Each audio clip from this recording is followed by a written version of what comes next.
dalang mga posibilidad ng tagumpay o kabiguan, ng ligaya o lungkot. Kaya marapat lamang na tanggapin si Jesus bilang tagapagligtas at Panginoon. At matapos yun ay panariwain ang katapatan at paglapit sa Kanya bawat araw o day by day. Ang day by day ay naglalayong umalalay sa pang-araw-araw na pamumuhay. Narito po si Kuya Ed Lapis sa mensaheng pinamagatang The Opposite of Worry.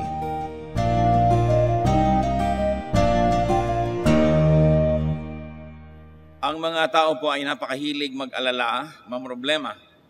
People worry, people tend to worry, and people worry when they are not worried. Sila, bakit kaya ang saya-saya ko? Bakit wala akong inaalala? Siguro may darating akong maraming mga trahedya. So pag hindi sila nag-aalala, ipinag-aalala pa rin nila yon. But really, we do not like to be worried. We do not enjoy being worried. So we must reverse worry. And we must resort and go to the opposite of worry. At yan po ang ating tutungahan ngayon bilang pag-unawa doon sa sinasabi ng Panginoon na Kingdom of God, the opposite of worry. Heavenly Father, thank you for the privilege of worship. Thank you for the privilege of studying your word. Salamat, Panginoon, at kami po ay dinako nyo sa lugar na ito. Ang mga kapatid namin, ang mga nagbabakasyon, may mga pinupuntahang mga ibang mga bagay, pagpalain nyo po sila. Samahan nyo, Panginoon, at nawa maging daluyan ng pagpapala nyo patungo sa kanilang mga pamilya, mga mahal sa buhay, at mga makakasalamuha. Samantala kami naman, hinihiling namin, Panginoon, na pagpalain nyo sa pamamagitan ng iyong salita. Maunawaan naman namin ang iyong mga salita at ito ma-apply namin sa aming buhay. Kayo po ang magpaliwanag sa amin. Kayo po ang magsalita. Gamitin nyo lang inyong lingkod na kasangkapan at ang dalangin namin, Panginoon, maitaas namin ang iyong pangalan at maunawaan namin ang kalooban nyo para sa amin. In the name of Jesus, we pray, Lord, that you're going to protect us from all evil, from presence of evil men and evil spirits, and that you're going to protect us, O Lord, from lies and falsehood and deception. Liberate our spirit so we can see you, so we can hear your voice. Father, we ask in the name of your Son, Jesus. Ang walang kamatayan pong Matthew chapter 6, ang ating babasahin ngayon, paulit-ulit na itinuturo, pero parang ang hirap tablan ng mga anak ng Diyos. Matthew 6, 25 to 34. At ang Panginoong Jesus po ang nagsasalita rito. Therefore I tell you, do not worry about your life, what you will eat or drink, or about your body, what you will wear. Is not life more important than food, and the body more important than clothes? So ang turo po ay napakalinaw. Sabi ng Panginoon, sinasabi ko nga sa inyo, huwag kayong mag-alala, huwag kayong mangamba, huwag kayong nervyusin, kung anong kakainin ninyo, anong iinumin ninyo, anong isusuot ninyo, at kung meron nga ba nito. Sabing gano'n, napakahalaga ng buhay ninyo. Pero ang iniisip nyo lang ay maghanap buhay, nakakalimutan nyo yung mahalaga, yung buhay. Ang iniisip nyo lamang kung paano kanyo dadamitan ng inyong katawan, nalilimutan nyo tuloy ang halaga ng katawan na yan at kung ano dapat ang pinagagagawa niyan. Kadalasan ang ating katawan tuloy ay naaabuso para lang maghanap buhay, para makabili ng damit. Naaabuso ang kalusugan para lamang bumili ng gamot dahil sa kaabuso sa katawan ay nagkasakit-sakit na tuloy. Sabi, is not the body more important than clothes? Is not life more important than food? Ibig sabihin, mahalaga yung mga iniisip nyo, pero napaka-basic naman yan. Hindi nyo na ba itataas sa mas mataas na antas ang inyong isip para makaisip kayo ng higit na lalong kabuluhan ng buhay? Look at the birds of the air. They do not sow or reap or store away in barns, and yet your heavenly Father feeds them. Are you not much more valuable than they? At isang halimbawa na alam na nating lahat, tiningnan ng mga ibon. Marami po kasi sa mga tao, ang consideration nila sa ibon, mumurahin lang yan. 2 pera, binabato-bato, binabaril-baril, tinitira-tirador. Ewan ko nga ba kung ba't ginagawa ng mga tao yon? Kailangan gawin nila yon. Mababa ang pagtingin nila sa buhay ng ibon. Kaya sabi ng Panginoon, ayan, mga ibon, kung hindi nyo man laging pinapahalagahan, pero kung ganun lang ang pagtingin nyo sa kanila, pero tingnan nyo, pati yan, inaasikaso ng Ama sa Langit, pinapakain. Hindi sila nagtatanim, hindi sila nagdidilig, hindi nagfe-fertilize, pero hindi sila nauubusan ng mga kinakain prutas at mga buto at kung ano-anong kailangan nila sa buhay. Kayo pa kaya ang hindi bigyan ng Ama? Verse 27, who of you, by worrying, can add a single hour to his life?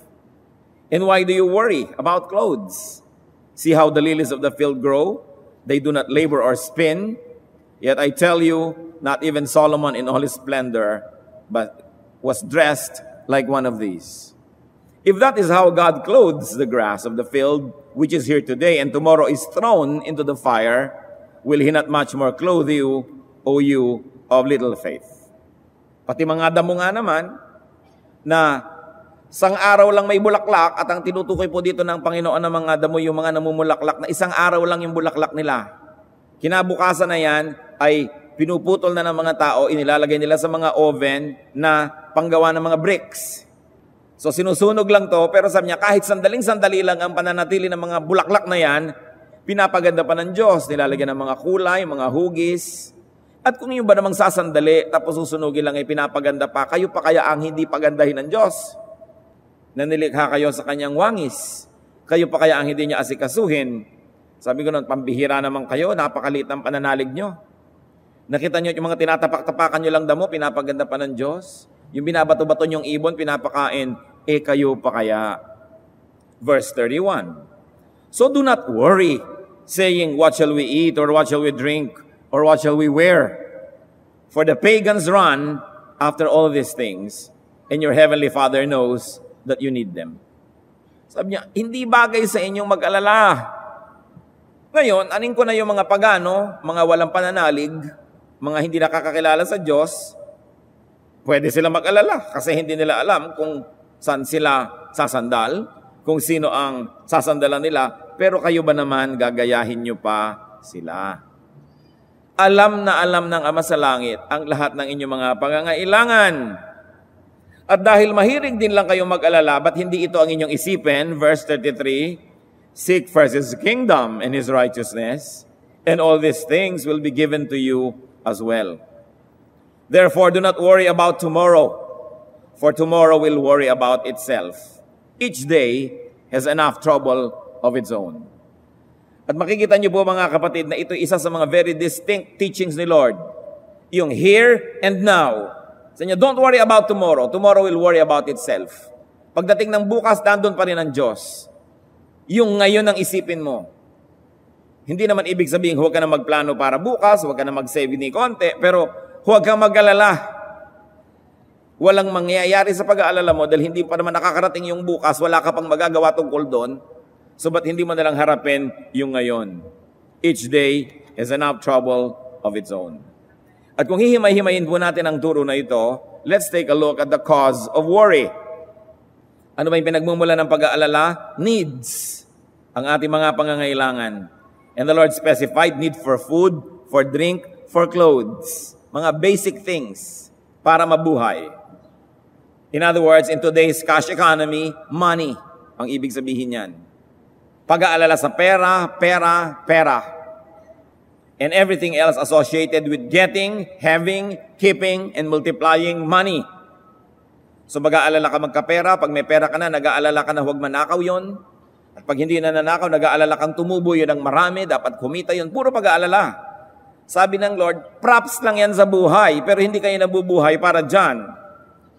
Dapat lumampas kayo na yan ang iniisip para makarating ang isip nyo sa higit lalong matatayog ng mga bagay na siyang lalong dapat pagtuunan ng kahulugan ng buhay. But people worry about business and employment and savings and investment and security. Now, what is the fruit of worry, which is the heart of the teaching? Ano ngayon ang nagiging bunga ng pag-aalalang sobra at pamamroblema?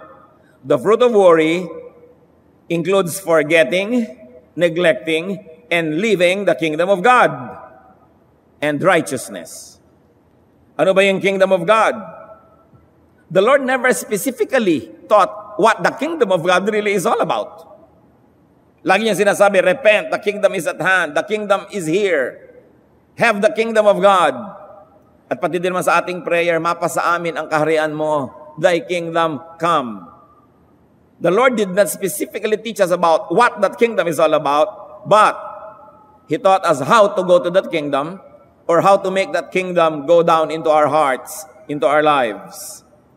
And apparently, the major qualities of that kingdom is that it brings joy, serenity, peace, tranquility. Na ang kaharian ng Diyos ay pinaghaharian ng kapayapaan, kagalakan, kabanalan. At sabi niya, kung lagi kayong nag-iisip tungkol sa pagkain, sa damit, sa gagastusin nyo, hindi nyo tuloy na pag-iisipan ng kabanalan. O kaya, sa paghahangad nyo sa mga bagay na yan, tinatalikuran nyo ang kabanalan, tinatalikuran nyo ang kaharian ng Diyos dahil ang inaatupag ninyo, hanapin ang mga bagay na yan. At totoo, di po ba? Oras na nag-alala ka na, aalis ka na sa kingdom of God, lalabas ka na sa bakuran ng kapayapaan, pagtitiwala, aalis ka na sa bakuran ng kagalakan, at magpupunta ka na doon sa kabilang bakuran ng pamamroblema, pangungunsume, init ng ulo, away-away. Kaya nga, you live the kingdom of God. Sabi ni Lord, why don't you think of the kingdom of God instead? When people focus on their needs and worry about their needs, they tend to live the kingdom of God and enter the kingdom of darkness. They tend to drop righteousness and resort to unrighteous, even sinful ways. Kaya sa paghahanap ng pera, ibinebenta ang kaluluwa. Sa paghahanap ng kayamanan, kinokompromise ang patotoo at ang katuwiran. Sa hilig sa mga bagay na ginugusto ng katawan, ang nasasakripisyo, ang espiritu at ang relasyon sa Diyos. Kaya sinasabi ni Lord, hindi nyo ba nakikita na pandaraya ang mga bagay na yan? Nadadaya kayo pag sobra kayo nag-iisip sa mga yan, kasi sa pag-aalala ninyo, magso-shortcut na kayo ngayon, magko-compromise na. You will make a pact with the devil and you will sell your soul to the devil just to get money. You live the kingdom of God. So yan ang una nyong isipin. Now, how can we reverse that? What is the opposite of worry? Ano nga ba ang kabaligtaran ng pag-aalala? Trust. Trust in God. Yan ang kabaligtaran. Pag mapag-alala kayo, mga kapatid, kahit ang laki ng Bible nyo, kahit madasalin kayo, kahit meron kayong ministry, isa lang kahulugan pag mapag-alala kayo, kulang tayo ng pagtitiwala sa Diyos. Yun lang yun. Wala nang iba. Ano kasi ang gustong pagtiwalaan ng mga tao? Ang kanilang mga kabuhayan. Sasabihin nila, hindi na ako mag-aalala kung meron akong ganito karaming savings. Hindi na ako mag-aalala kung may bahay na ako, na hindi na ako nangungupahan. Hindi na ako mag-aalala kung meron na akong nabiling ataol at saka libingan. Hindi na ako mag-aalala kung napagtapos ko na lahat ng aking mga anak. Hindi na ako mag-aalala kung meron na akong fully paid na insurance. Hindi na ako mag-aalala kung nakahanda na ako para sa aking retirement. Hindi na ako mag-aalala kung meron na akong pambili ng lahat ng gusto kong gamot o pagkain sa buhay. Hindi na ako mag-aalala kung fully paid na ang kotse na hinuhulugan. Hindi na ako mag-aalala kung nasa inyo na ang buong mundo. Mangyayari pa ba yun? Kahit naman napatapos mo na yung mga anak mo ngayon, mag-aasawa, wala na namang hanap buhay, magkakaroon ng anak, ikaw na naman ang mag-aalala ng pag-aaral niyan. Hindi matatapos ang pag-aalala kung ang gusto nyong requirement, secure ang lahat. At kahit pa nga may bahay ka, nasusunog pa yan, natatabunan pa yan ng lahar. Kahit may savings ka, kung minsan nagsasara yung bangko. Kahit meron kang educational plan, nawa 1, 2, 3 ka kung minsan ng mga insurance. Yung OCE nga, biglang tumakbo, nawala na lang bigla. Meron pa naman ako noon na binili. Meron namang hindi tumatakbo, pero hayan, walang maibigay sa'yo pag mag-enroll ka. Paano mo nalaman na secure ka pag may insurance ka? Nakakatulong. And I believe in insurance. Kaya lang, pag doon ka lang umasa, mabibigo ka rin siguro, hindi ka sure. Kahit ang dami-dami mong savings, pagka nakita ng mga kapitbahay mong may savings ka, kikidnapin ka bigla at kukuhanin yung pera mong ransom. Kaya mas secure nga yung walang savings, sino mag-i-interest sa'yo? Nakidnapin ka. Sabi ni Lord, security is not in the abundance of money. In fact, yung mas maraming pera, mas mapanganib ang buhay nila. Nakita niyo yung mga walang pera, kahit mahiga sa lansangan, walang pangamba sa kanyang security. Ang lakas maghili kahit nakasanda lang sa isang buwig na saging o sa isang sakong kamote. Mga tindera, ginigising mo na, ayaw pang magising. Pero yung maraming bag, pera sa bag, talagang alalang-alala. Ang bag, yakap-yakap, hindi maiwan. Ngayon, masarap na rin siguro mapuno ng pera ang bag natin, ano? Pero, hindi ko mo meron kanyan, ibig sabihin, secure ka. Anong itinutulong ni Lord? Luke 12:15. Then He said to them, watch out. Be on your guard against all kinds of greed. A man's life does not consist in the abundance of his possessions. Nagkakaroon ng financial reversal ang mga tao. Hindi ko mo ang yaman-yaman mo, it means that you will always be rich. At hindi ko naman ikay maralita ngayon, ibig sabihin na hindi ka na-asento sa buhay. Mahiwaga talaga ang buhay ng tao. Why should people trust in God? Sabi niya, trust your Heavenly Father. Why? People can and people should trust in God because one, God is our Heavenly Father. Sa niya, your Heavenly Father. Yan ang tawag ng Panginoon at tinasabi niyang itawag natin sa Diyos. Unang-una, yung sentence lang na yan, God is our Heavenly Father. Dapat secure ka na kasi unang-una, God siya. Hindi lang siya man, hindi lang siya angel, siya God. And God is our, atin.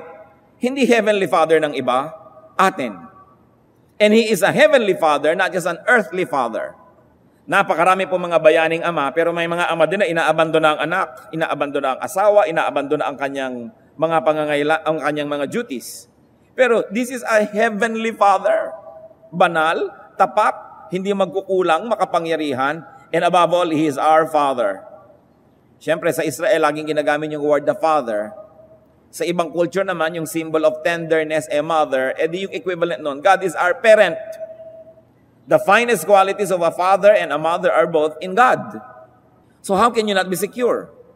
And this is one Jesus logic. It is unique because Jesus logic calls God Father. Alam niyo po, ang tradisyonal na tawag at bansag ng mga Israelita sa Diyos ay napaka-formal. Traditional Jewish addresses to God were formal. Pero ang sinabi ni Lord Jesus, Abba, which is Aramaic, His native tongue, for Father. It is an intense, superlative, perfect term for endearment and intimate relationship. So hindi lang yung malayo, kundi ito'y very close relationship. Mark 14:36, Abba, Father, He said, everything is possible for you. Very intimate. Once more, it is a Jesus logic, it's a new point of view. Dati sa Israel, ang layo-layo ng tawag sa Diyos, nangingimi silang banggitin man lang ang pangalan. Pero sabi ni Lord, call Him Abba. Very close, very intimate. So do not be afraid of new things and new ways at looking at old things. Dahil ang Panginoon, ang dinala niya, mga new perspectives. Pati Christianity ngayon, 2,000 years old na, kailangan natin ng mga new perspectives. Mga bagong pananaw sa mga dating nandyan ng mga bagay. Hindi mo binabago ang tinitingnan, pero nagbabago ang paraan ng iyong pagtingin. Sapagkat may mga hinihingi ang ating panahon. People can and should trust God because God provides even for birds. Yan ang logic. Because God provides even for plants. Kung yung ibon at yung halaman na walang kaluluwa, walang espiritu, inaalagaan, ikaw pa kaya? Sa katunayan, hindi siguro kalabisang isipin, mga kapatid, na inaalagaan nga ang mga ibon, ang mga hayop, ang mga halaman, alang-alang sa tao, para sa tao. Para ma-enjoy niya yung garden of God, yung beauty, yung supply, yung abundance. Nakita niyo pati mga kabayo natutunang sakyan ng tao. Ang mga kalabaw, pinag-aararo. Ang mga aso, pinagbabantay. Nakita niyo kung paano ang lahat ng creation iginibigay ng Panginoon sa tao para pakinabangan. Mga unggoy, pinanghihinguto. Maraming serbisyo ang mga hayop. No? Ang dami-dami nilang serbisyo. Nakita nyo pati yung mga aso dyan sa North Pole na paghihila nila ng mga gamit. Ang mga elepante na pagbubuhat ng troso. At kung gusto ng taong maligayahan, pinatutungtong pa sa bola, pati elepante. So, nakaikot sa tao ang lahat. Sabi, kung yung mga yan inaalagaan, ikaw pa kaya na nasa kalagitnaan ng lahat-lahat na pinagbilinan, that you're going to manage the garden, that you're going to be in the center of creation. Umiikot sa'yo. Ikaw ang binigyan ng custody ng pamamahala sa lahat. Ikaw pa kaya ngayon ang mapabayaan.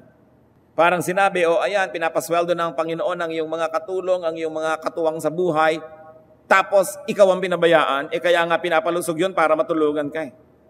People can and should trust God because God knows about your needs. Yan ang sabi ni Lord, your heavenly Father knows. Matthew 6:32, for the pagans run after all these things, and your heavenly Father knows that you need them. In fact, sa Matthew 6:8, nung nagtuturo ang Panginoong Jesus ng pananalangin, sabi niya, your Father knows what you need before you ask Him. So you don't even need long prayers.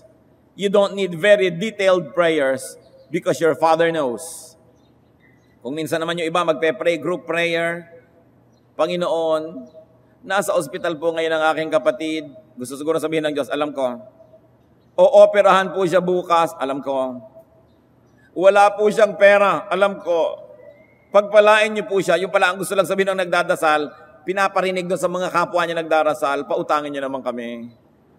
Sinasangkalan pa ang Diyos, don't pray to inform God because God knows. Ngayon, kung hindi po alam ng inyong mga kasama sa pananalangin yung detalye, bago kayo manalangin, sabihin nyo, ipanalangin natin ang kapatid ko kasi meron siyang cancer, merong procedure na gagawin sa kanya bukas, at wala siyang kapera-pera. Then you can go to prayer. And Lord, pagpalain mo po ang aking kapatid at kami gustong mga tumulong sa kanya, bigyan niyo po kami ng kakayahan. Amen. Pero hindi, Lord, nasa ospital po ang kapatid ko, nasa room 704, at siya po ay may kailangan bukas. Sabi nga po ng doktor, kailangan po niya ng dugo. Bakit po ini-inform ang Diyos? Di ba niya alam yon?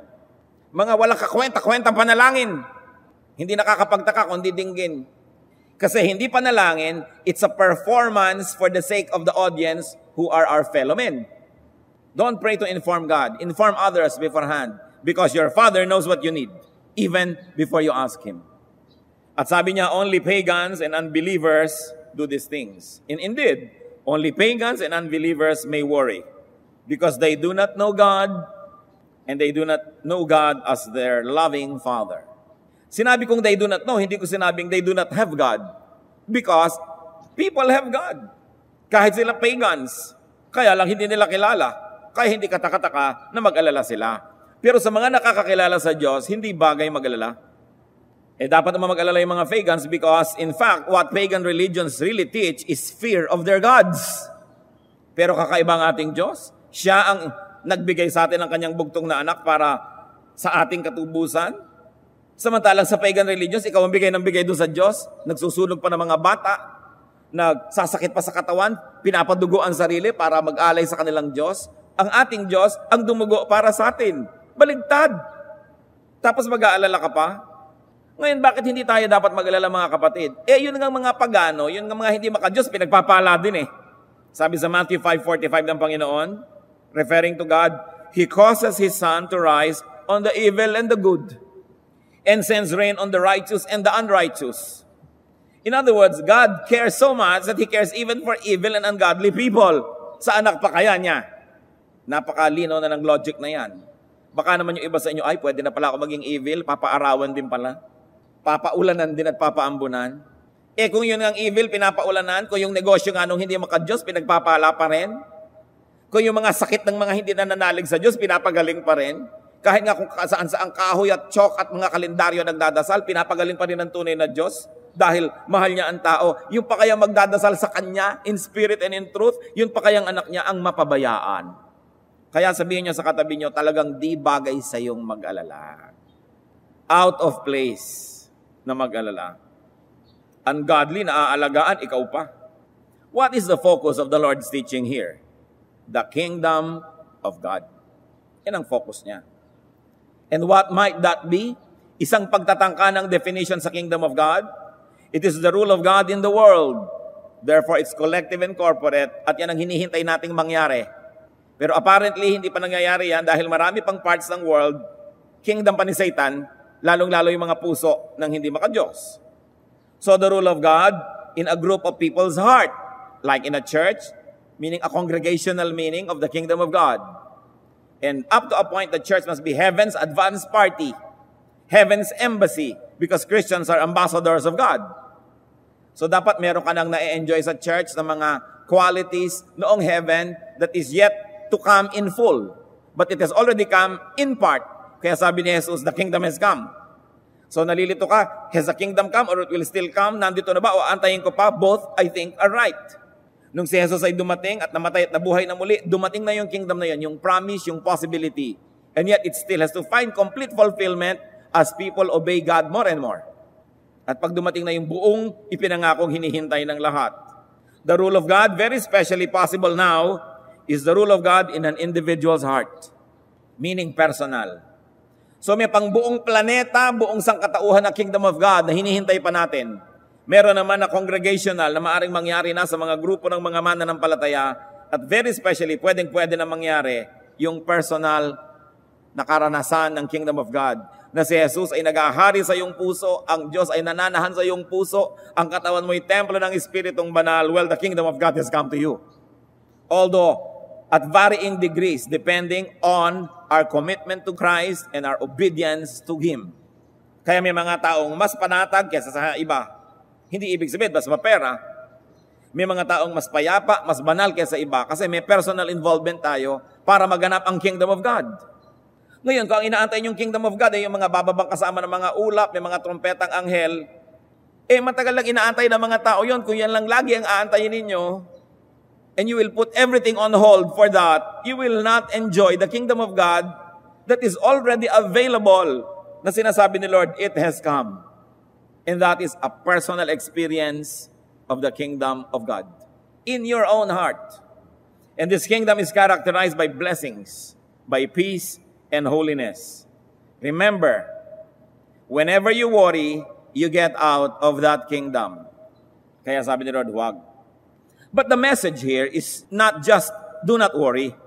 Kasi kung responsable ka namang tao, dapat ka naman talaga mag-isip, magplano, mag-ipon ng kaunti, magtanim para meron kang anihin bukas dahil kailangan naman yun. So, hindi sinasabing huwag ka mag-isip, huwag kang magplano, huwag kang maghanda. Hindi yon. Ang sinasabi, huwag kang mag-alala. Huwag kang mamroblema. Halimbawa, nagtanim ka na, huwag mong problemahin kung paano tutubo yon. Problema yan ng Diyos. Ang problema mo, itanim yun sa magandang lupa, diligan, lagyan ng bakod, i-protect. Pero yung pagpapatubo mismo, kahit anong gawin mo, hindi mo mapapatubo yan. Mabibigyan mo lang yan ng magandang lupa, magandang kapaligiran, sunlight, aalisin mo yung mga insekto, pero hindi mo yun mapapatubo. Yung saganang sa Diyos, ibigay mo sa Kanya, hayaan mo siyang gumawa nun. Don't worry. So just keep doing what is good, just keep planting good seeds, and let God do His work. Meanwhile, you think about His kingdom. Pag sinabi ni Lord na do not worry, ang isang kahulugan, do not worry about food, drink, clothes, money, etc. to the point of sacrificing the kingdom of God. Mag-isip ka rin, pero huwag hanggang malimutan mo na ang kaharian ng Diyos. Do not worry to the point of sacrificing righteousness. Sige, magplano ka, mag-impo ka, maghanap buhay ka. Pero hindi hanggang dun sa gumawa ka na ng masama, gumawa ka na ng mali, tinalikuran mo na ang kaharian ng Diyos dahil lang sa pag-aalala mo. Do not let your needs deceive you with worrying to the point of addressing your worry with ungodly and sinful ways. Because you know that people can do evil, can commit sin, and live the kingdom of God. People who are in the ministry even leave their ministry just to have more money. Yan ang sinasabi na, dahil sa pag-aalala mo, nagkakasala ka tuloy. Dahil sa takot mo at kuminsan dahil sa yung greed, because you want more and more and more. Meron ka naman, pinapakain ka ng Diyos, nabubuhay ka. In fact, nabuhay ka na nga ng kaya tagal-tagal na naglilingkod sa Diyos at hindi ka naman namatay. Pero meron pang umiiwan, tumatalikod sa kanilang mga ministry dahil lang gusto pa nila ng more and more and more money. Ito yung sinasabi. You live the kingdom of God because you are worrying too much. It is important. Pero magtataka tayo, bakit naman po merong mga righteous?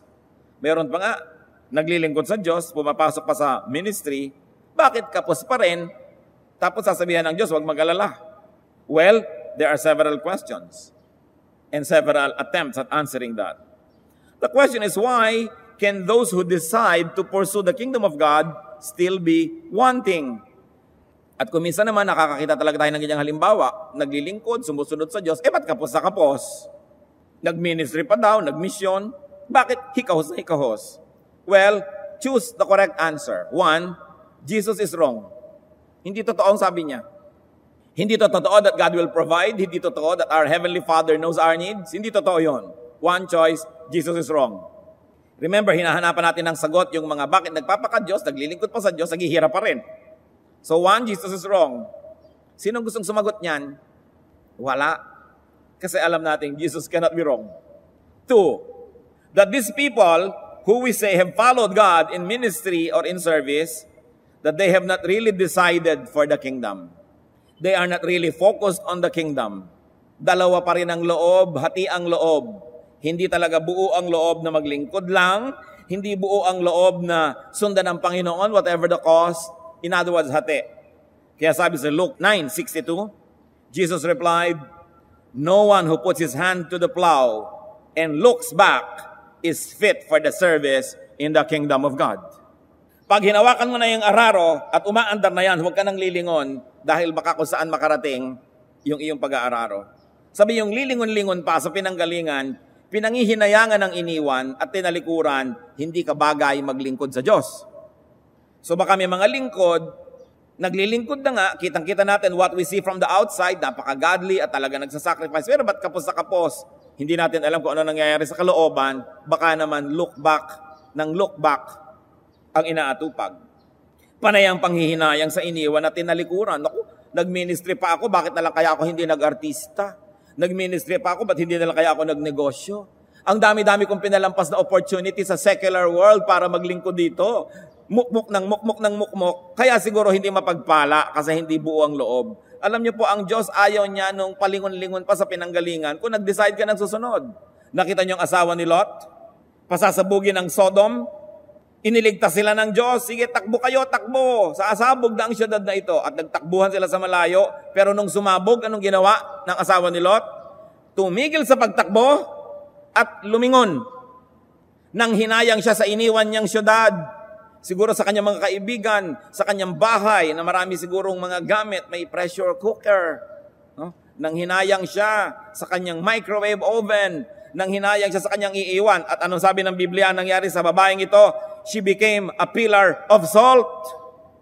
Naging isang haligi ng asin dahil lumingon. Tumakbo na, umalis na sa Sodom, nando na sa bandang lugar na safe na, lumilingon pa. Gaano karami sa naglilingkod sa Diyos ang lingon pa ng lingon? Nagpaka-Kristiyano ka na, tinanggap mo na si Jesus sa Panginoon at tagapagligtas, tapos nanghihinayang ka pa sa dati mong daigdig. At nanghihinayang pa tayo sa maraming mga bagay na sabi natin, naku, kung hindi lang sana ako naging Kristiyano, magagawa ko ito. Kung hindi ako naglilingkod sa Diyos, mas marami na ang kinita ko. So don't expect to be blessed.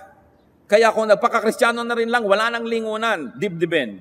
Hindi katulad ng mga iba na magme-minister tapos kwenta sa mga nalugi sa kanila dahil sa kingdom of God, ang hindi tuusin yung kanilang naging mga ganansya dahil sila ay anak ng Diyos. At ang pagtrato nila sa kanilang ministry, sa kanilang righteousness, sacrifice instead of privilege. Hindi nagpapasalamat sa kanilang bagong status, namimiss pa yung pinanggalingan nilang pusali o putik. At may mga naglilingkod sa Diyos pagkatapos susumbatan ang Diyos o ang church. Naglingkod ako, 5 years ako naglingkod, 10 years ako naglingkod, hindi naman ako yumaman. Pero hindi naman niya makitang buhay pa siya, buhay pa ang kanyang pamilya, hindi naman siya ginutom. Ayan nga siya, isang malaking patotoo sa kabutihan ng Diyos. Pero ikukumpara ang sarili, yung mga classmate ko nung araw, mas mayaman na kaysa sa akin. Yung mga classmate ko nung college, mas sikat na sila ngayon kaysa sa akin, walang nangyari sa buhay ko. You hear this from mouths of people who say they serve God. Do you think they will receive God's blessings? So they will always be wanting, laging kulang at kulang at kulang. Kasi maglilingkod sa Diyos, pero may mga requirement. Dapat may bahay ako maganda. Dapat may magbigay sa akin ng kotse. Dapat meron akong van. Dapat meron akong computer. Dapat meron akong ganito. Dapat meron akong ganyan. Ngayon, kung bibigyan ka ng Diyos, binigyan ka, pasalamat ka, pero dapat mo bang hingin na requirement yon? Mahirap ba sa Diyos na bigyan ka kung talagang gusto niyang bigyan ka? Imposible ba yon? But for you to lobby, to politicize for it, to angle for it, will be to compromise the kingdom of God in your heart. So don't look back. That is another Jesus logic. Don't look back. Dapat total focus and total concentration. Isang loob, hindi dalawa. Buong loob, hindi sira. So dalawa na yung pinagpipilian natin. Jesus is wrong, or those who say they have decided for God are not really focused. Another choice, sa mga nagrereklamo at mukhang naghihirapan ay sumusunod naman sa Diyos, they have God's provision, but they do not see it. They have God's provision, but they are fixated on other things. They are never satisfied, and therefore they worry. Ang hinahanap nila yung wala sa kanila at hindi nila pansinin yung nasa kanila na. May ministry na, ang gusto pa iba. So iiwan nilang yung ministry nila, tas wala ngayon makapalit. Hindi nila tinitingnan kung anong nandun. Matthew 6:34, therefore do not worry about tomorrow, for tomorrow will worry about itself. Each day has enough trouble of its own. And many people, because they worry about tomorrow, baka naman bukas hindi pa ako sikat, baka bukas wala pa akong ganito. So what do? They neglect the kingdom of God in their hearts. And all the more that they lose blessings. Sabi nga ng iba, many fears are born of fatigue and imaginings. Kung kayo po masyadong nag-aalala, nervyoso, nervyosa, worrier, baka kailangan nyo lang ng pahinga. Pagod siguro inyong isip. Pagod ang inyong katawan. Pero kadalasan po ng mga warriors, mga kapatid, hindi pagod ang katawan. Pagod ang isip. Hindi na makayang dalhin ang katawan yung isip. Kaya nagkakalito-lito. Yung mga warrior, lagi yan nakahiga, pero hindi makatulog. Marami siguro mga warrior sa atin, mag-exercise lang kayo, maglakad kayo, tumakbo kayo, umigib kayo ng tubig, umakyat kayo ng puno ng nyog, maggudgod kayo ng nyog, gumawa kayong bukayo, tumahi kayo ng damit, maglinis kayo ng banyo, do something, mawawalan kayo ng panahon mag-worry. Because warriors usually have a lot of extra time. Kaya sila worry ng worry. Kung hindi kayo makatulog, nakahiga kayo, bumangon kayo, magwalis kayo sa buong barangay 58, bago nyo matapos yung pagod na kayo, makakatulog na kayo nun. Yung mga mahilig mag-alala, laging namimintana, laging nangunguyakoy, laging may panahon mag-isip. Be physically active. Napakalaking blessing po ang mapagod. Sapagkat ang pagod na tao ay natutulog at ang natutulog na tao ay di na nag-aalala pa. Kung kayo po warrior, hinahamon ko kayo, kadalasan you have very little physical movement or exercise. Magpawis lang kayo, nawawala yung mga toxins ng katawan nyo, nawawala yung inyong hilig magdramang bukid. Pero yung lagi na lamang binabalot ng pranela ang katawan, laging giniginaw, nakaupo at nguya-nguya ko, yan ang nag-aalala lagi. Tanggalin nyo yung mga balabalabal na yan, mag-exercise kayo, at nang sumigla-siglang katawan ninyo at nang hindi kayo madaya ng demonyo. Kaya kailangan active ang tao. Sabi, 6 days you shall labor, and on the 7th you will rest. Because even work is therapeutic. So rest if you are very tired, and make yourself tired if you're too rested. And then be grounded on the facts. What are the facts? That God has a part. What is God's part? God is our Father. God is our provider. Don't forget it. And God provides for the birds, for the grass, even for the ungodly. So bakit ka mapapabayaan ng Diyos? Kung nandun ka lang talaga sa landas na dapat mong lagyan, nandun ka sa ilog kung saan dumadaloy ang kanyang pagpapala, bakit ka mauuhaw? Siguro nauuhaw ka dahil ang layo-layo mo dun sa ilog. At gusto mo yung ilog, umiba ng landas at puntahan ka. You must be like a tree planted by streams of water. Your leaves will not wither, and you will bear fruits in season.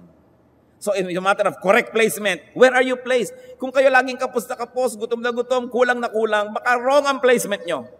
Dahil hindi naman pwedeng kulangin ng Diyos at kahit bigyan kayo ng Diyos, hindi pa rin niya ipaghihirap. So ba't kayo pagkakaitan? Kung yan ng mga ungodly, binibigyan. So there must be something about the way we live, the way we think, even though we may be in the ministry, even though we may be religious, even though we say we are godly. We've got to think. Kaya sabi sa Romans, be renewed by the changing of your mind, by the way you think, by the way you look at things. And if God's part is to provide, our part is to focus on life, on living. Magkaroon ng buhay, hindi lang ng hanap buhay. Brothers and sisters, listen well. Work to live. Do not live to work. Maghanap buhay ka lang para may kainin ka, may surplus energy to do higher things, to be creative, to be artistic, to be productive. Pero hindi ka lang nabubuhay para maghanap buhay. Kaya sabi, huwag mo lang isipin yung mga basic things na yan, pagkain, damit, shelter.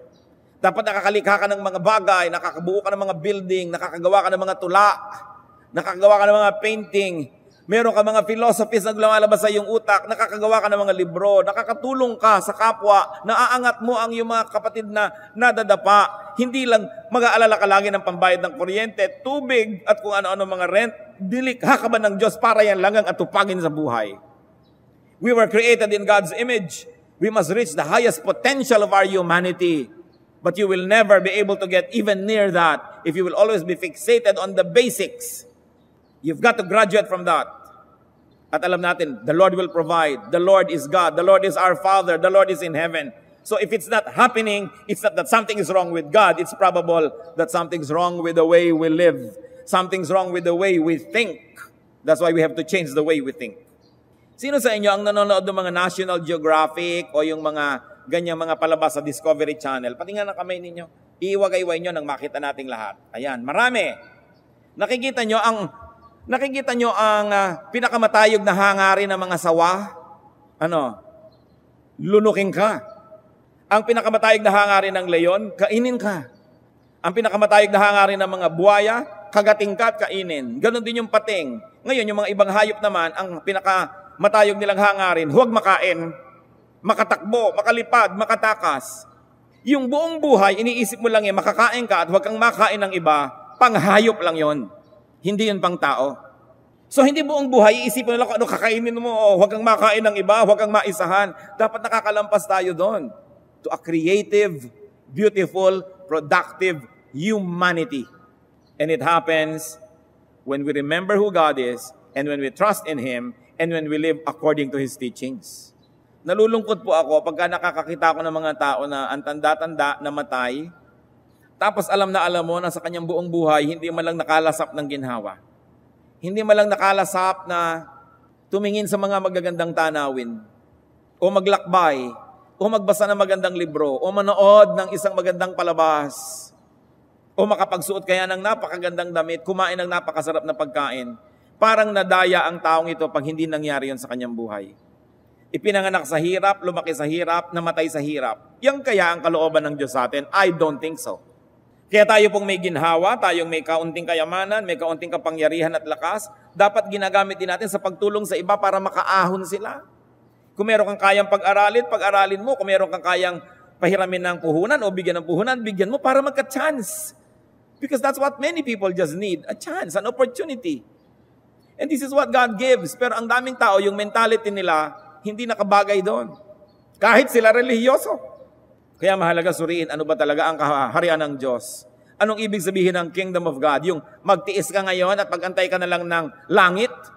O pwede bang magkalangit ngayon at may darating pa uling langit? Sabi ni Lord, the kingdom has come. So dapat may langit dito sa loob ng puso at may langit pa tayo inaantay. Saan ka man mapunta? Langit. Kaya to live is Christ, to die is gain.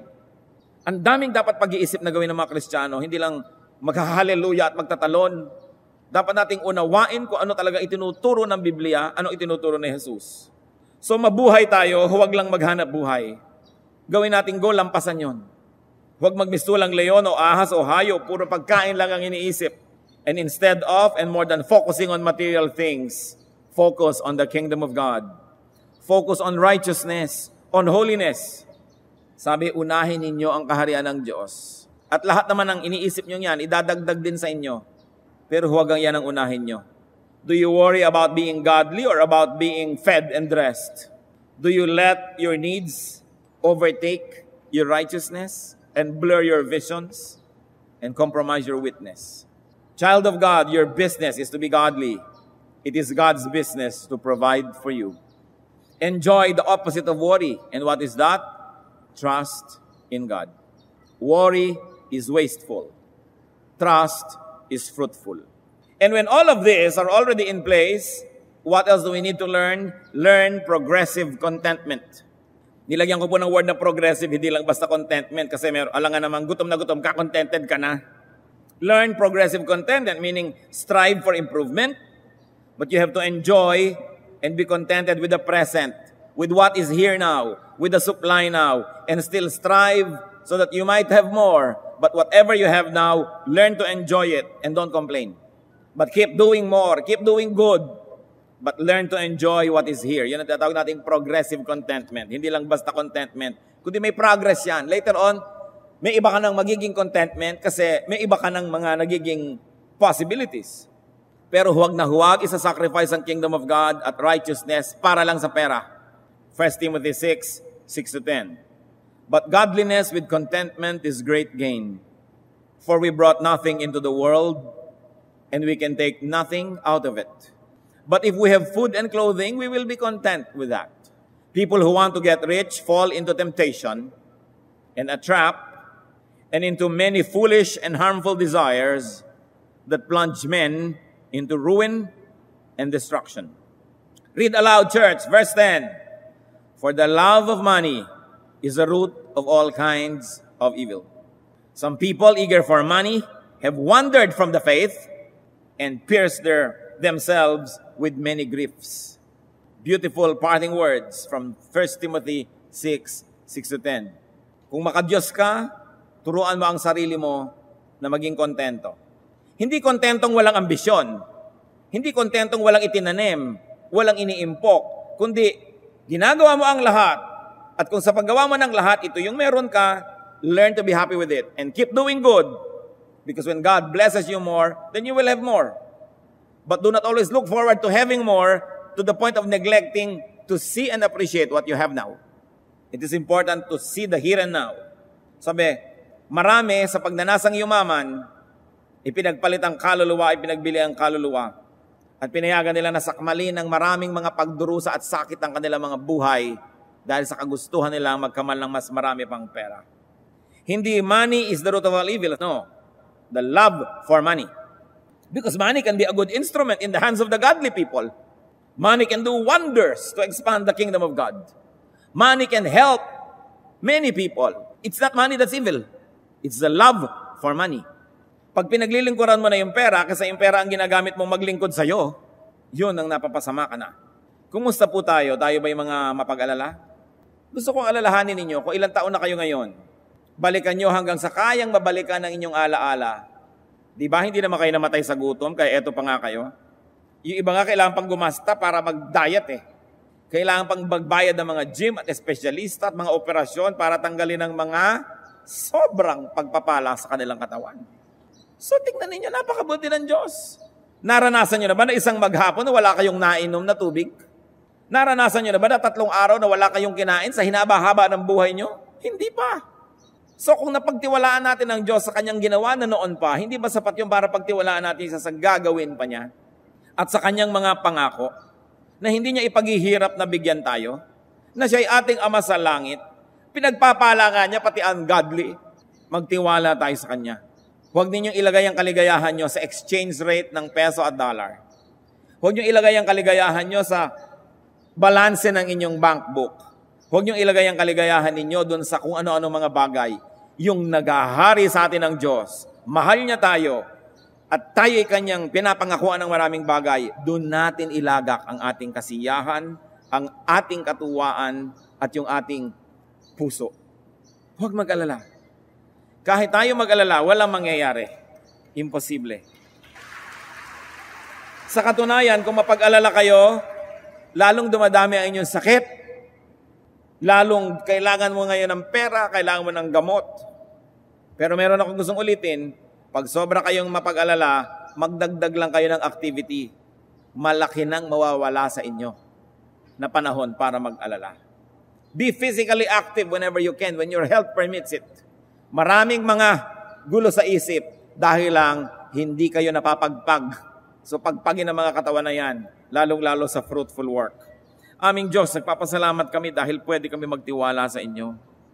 Turuan nyo kaming magtiwala at nang sa ganun huwag kaming mabiktima ng pag-aalala.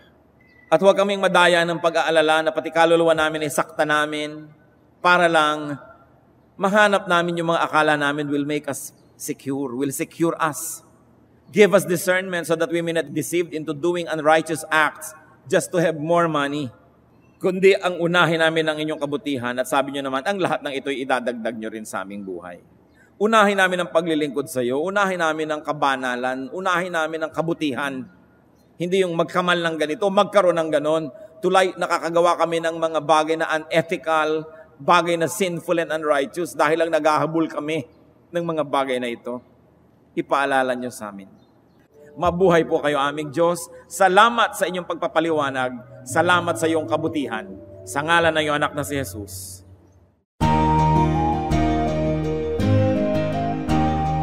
Ang katatapos pong mensahe ni Kuya Ed Lapiz ay pinamagatang The Opposite of Worry.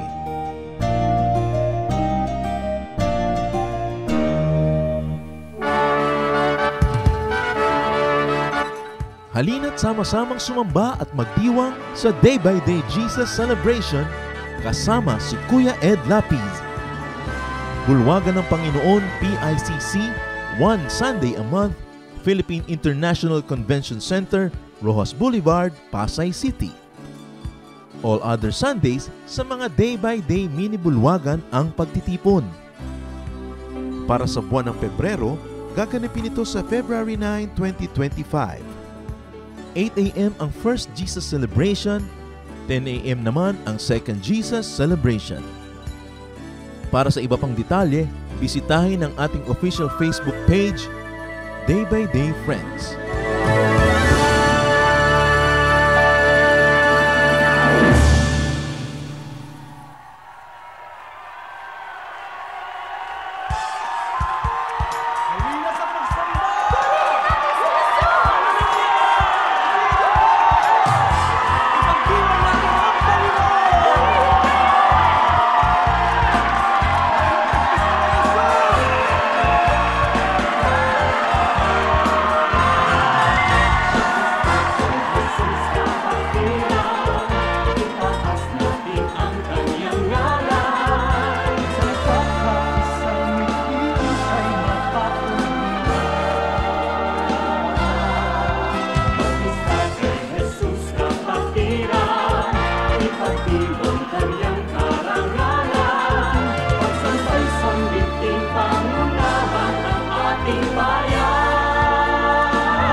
Jesus kapatiran.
maging karapat-dapat sa iyong paningin. Kung may pag-aalinlangan ang aking paniwalaan ay ikaw. O Diyos, ang kailangan ko'y iba yung lakas upang di ko natahakin ligaw na landas sa pagpaparot parito. Sa ulat bagyo'y hindi magbabago. Katapatan ko, ang alay ko, Panginoon. Katapatan ko, sa'yo'y panghabang panahon. Kahit minsan na tiwala ko'y di kukupas, katapatan ko, panatiliin mong wagas.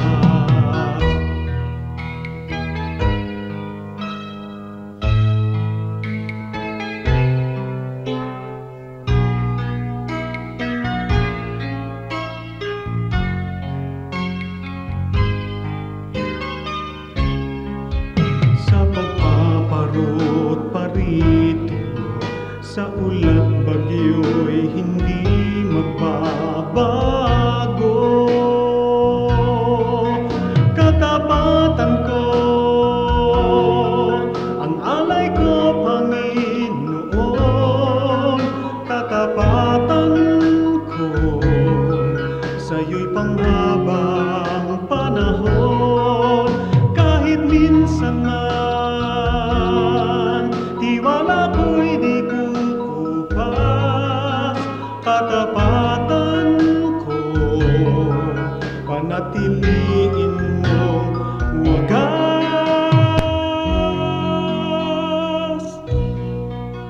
Panatiliin mong wagas.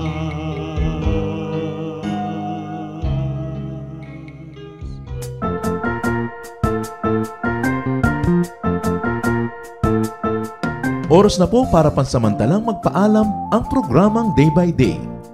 Tayo po'y magsama-sama tuwing ika-6 hanggang ika-7 ng umaga, araw-araw. Magandang umaga po at mabuhay ang Panginoong Hesus!